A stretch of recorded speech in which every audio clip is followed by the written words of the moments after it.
Donc, bonsoir ou bonjour à toutes et à tous, tout dépend d'à quel moment vous verrez ce débrief. Alors, oui les amis, je sais, j'ai pas fait de débrief depuis un moment les amis, et je m'en excuse sincèrement. Mais les amis, quoi de mieux qu'une victoire du Barça en finale et avec la manière pour reprendre les débriefs, les amis. Donc, vous l'aurez compris, aujourd'hui, on débriefe le classico mythique en finale de Super Coupe d'Espagne, les amis. Mais avant d'aller plus loin, je rappelle qu'ici, on parle foot.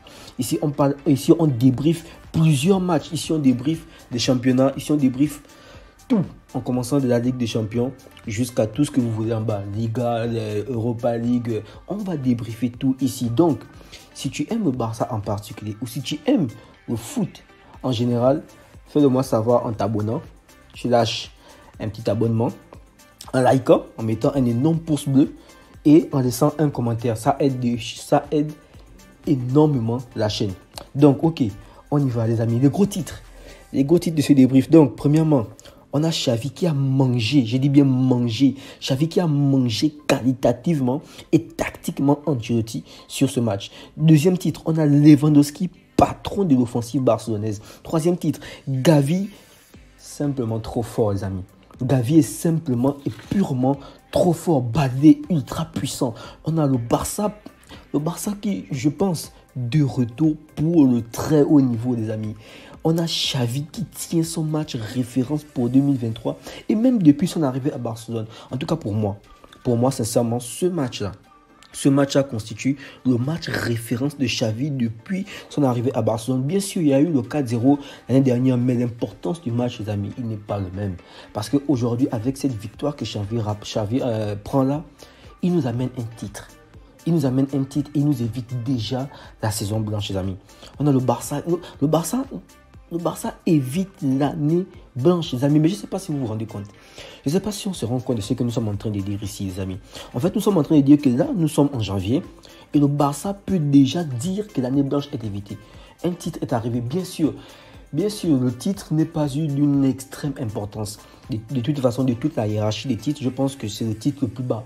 Il y a d'abord la Champions League, il y a l'Europa League, il y a le championnat, la Liga, il y a la Coupe du Roi. Et la Super Coupe, cette Super Coupe-là, elle vient à la fin, les amis. C'est le titre le plus bas, mais tout titre glanable est à glaner. Et on l'a glané, ce titre. Et comme on l'a gagné, on peut se permettre de dire que c'était un titre faible. Imaginez-vous, on ne l'a pas gagné et on vient dire que c'est un titre faible. J'entends déjà beaucoup d'excuses des Madrilènes ici. Venez dire que c'est des excuses. Mais là, comme on l'a gagné, on peut se permettre de dire que c'est un titre faible. Mais néanmoins, ça nous évite déjà la saison blanche. Ça permet à Xavi de pouvoir mieux préparer les matchs qui suivent, les amis. Alors, pour ce match, il y a deux théories. On peut avoir une première théorie qui pourrait dire que le Real n'a pas voulu jouer. Mais les amis, entre vous et moi, ça, je pense qu'il n'y a que des malhonnêtes. Je pèse mes mots, les malhonnêtes ou les anti-Barça qui pourront dire cela. Et on a la deuxième théorie qui dit que le Barça a purement et simplement étouffé le Real du début à la fin de ce match. Et ceux qui ont réellement regardé le match seront pour la deuxième théorie. Pour la première fois depuis 2023, les amis, le Barça a su être constant durant tout le match. Le Barça n'a pas eu des temps faibles. Le Barça n'a eu que des temps forts. Les amis, on a vu les matchs précédents depuis que le Barça est revenu de la Coupe du Monde, là, depuis que les joueurs sont revenus de la Coupe du Monde. Vous avez quoi, 10, 15, 20, maxi 30 minutes où le Barça mène et ensuite ils se font rattraper, ils se font reprendre, ils se font limoger, ils se font malmener pour à la fin décrocher des nuls, des 1-0, des remontées où vous menez au score comme face au Betis, vous menez, on vous rattrape, simplement parce que le Barça n'a pas su être constant sur le match. Or là, dans ce match-là, le Barça a su être constant. Le Barça a su être constant tellement que le Barça a eu des temps faibles de très courte durée ou quasiment inexistantes qu'on peut se permettre même de dire que le Barça n'a pas eu des temps faibles dans ce match-là. Ils n'ont eu que des temps forts, les amis. Lewandowski nous montre enfin qu'il est le réel patron de ce Barça. Mais les amis, le mec, il était partout. Lewandowski était partout dans ce match-là. Dans les replis défensifs, il était là. Dans la construction du jeu, il était là. Et dans la finition aussi, il était là. Le mec, il est impliqué sur les 3 buts. Je ne sais pas si on se rend compte, mais il est impliqué sur les 3 buts. Et il a vraiment pesé sur la défense du Real. Sa présence a tiré les défenseurs si bien que ça a pu libérer des espaces. Je ne sais pas si vous vous rappelez de l'action de Dembélé où Baldé vient. Quand Baldé vient, Baldé a devant Lewandowski et Dembélé. Mais Lewandowski fait l'appel, fait un appel. Et lorsque Lewandowski fait l'appel, il attire avec lui Carvajal, il attire avec lui Militao. Mais lorsqu'il attire Carvajal et Militao avec lui, qu'est-ce qui se passe? Ça libère de l'espace pour Dembélé. Et donc quand Baldé fait la passe à Dembélé, Courtois arrête. Mais ça montre à quel point juste sa présence de Lewandowski pesait énormément sur la défense madrilène, les amis. Ça pesait énormément. Les amis, le premier but, c'est Lewandowski qui fait la passe à Gavi. Le deuxième but, c'est Gavi qui fait la passe. Donc, le premier but, Lewandowski, passeur décisif. Le deuxième but, Lewandowski lui-même s'en charge de mettre ça dans les filets. Et le troisième but, c'est Lewandowski qui fait la passe à Gavi, puis Gavi fait la passe à Pedri. Donc, on se rend compte que sur les 3 buts, Lewandowski était impliqué. Les amis, le mec, il était patron. Il était partout dans ce match. En tout cas, pour moi, il tient son match référence. C'est vrai qu'il y a eu le match face à l'Inter, le 3-3, le match retour. Mais ce match, au final, on a été éliminé. Donc, on n'a pas vraiment vu l'importance. Mais là, ce trophée-là, pour moi, sincèrement, je le donne à Lewandowski. On a eu un Barça bien organisé, les amis.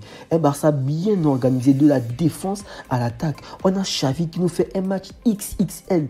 Et pour moi, sincèrement, il mérite le titre d'homme du match. Il mérite le titre d'homme du match. Pedri aussi, il était très bon dans ce match aussi, les amis. Bref, en gros, moi, je dirais que si je devais donner une note minimale à toute l'équipe, à chaque joueur, moi je dirais qu'une note minimale, c'est de 6,5 sur 10. Ou alors de 7 sur 10, minimum, les amis. Alors vous me direz que peut-être je suis trop généreux. Oui, peut-être. C'est peut-être l'émotion qui parle. Mais voilà, moi je suis heureux, je suis fier de cette équipe-là. Je donne une note minimum de 7 sur 10 à chaque joueur. Au début de la vidéo, les amis, on va revenir un peu. Au début de la vidéo, j'ai dit que ce match-là était un match mythique. Pourquoi je dis que c'était un match mythique? Ce n'est pas seulement à cause du score ni à cause de l'intensité. Bien sûr, le score et l'intensité sont des éléments clés aussi dedans. Mais on rajoute à ça le fait que Xavi a pris son premier titre à Barcelone en tant que coach. Donc les amis, peu importe ce qui se passera. Si le passage de Xavi à Barcelone est un flop ou si le passage de Xavi à Barcelone est réussi, on se rappellera tous de ce premier match-là. Et c'est la raison pour laquelle j'ai dit que ce match-là était un match historique. En tout cas, pour moi, c'est un match historique, les amis. Donc, que retenir? Qu'est-ce qu'il faut retenir? On a le Barça qui écrase le Real 3-1 en finale de Super Coupe d'Espagne. On a le Barça qui va retrouver la Liga où ils sont premiers. Et ils vont retrouver cette Liga-là avec la mentalité parce qu'ils sortent là des matchs références.